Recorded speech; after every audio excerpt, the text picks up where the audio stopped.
Ne néglige jamais les émotions de ton cœur. Ne néglige jamais ce que tu ressens dans ton cœur. Parce que c'est Dieu qui crée en nous le vouloir et le faire. Donc tout ce que nous voulons faire vient de Dieu. Tout ce que nous ressentons dans notre cœur vient de Dieu.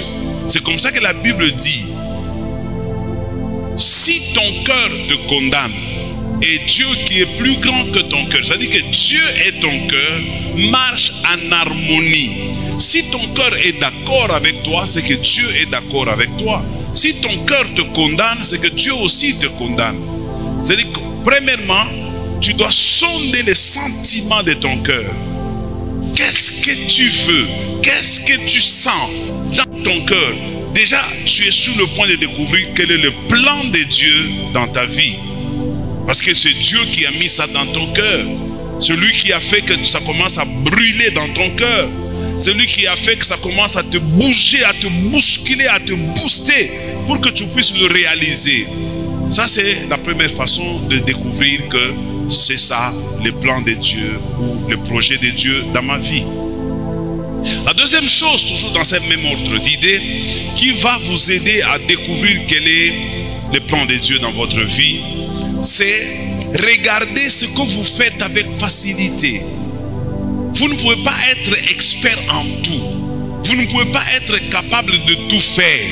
Vous devez être spécialiste dans un domaine que quand vous faites, vous ne fournissez pas beaucoup d'efforts pour le faire.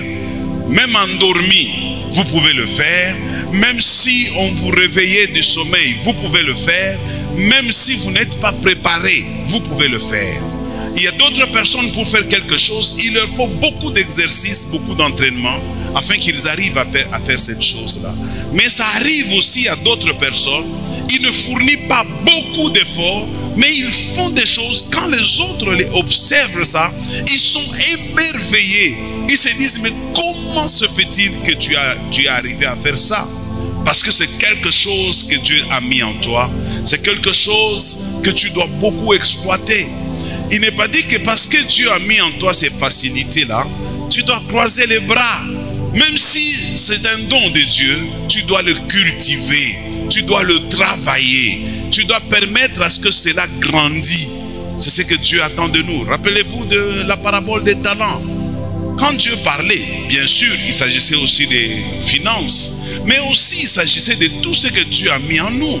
Si Dieu a mis en toi un talent, ou 2 talents, ou 5 talents, à la fin il veut voir, est-ce que tu as multiplié ce talent-là? Si tu ne l'as pas multiplié, il va te l'arracher pour donner à celui qui sait le valoriser. C'est comme ça qu'il y a des gens qui ont reçu de Dieu des dons et des talents, du fait qu'ils ne les ont jamais exploités.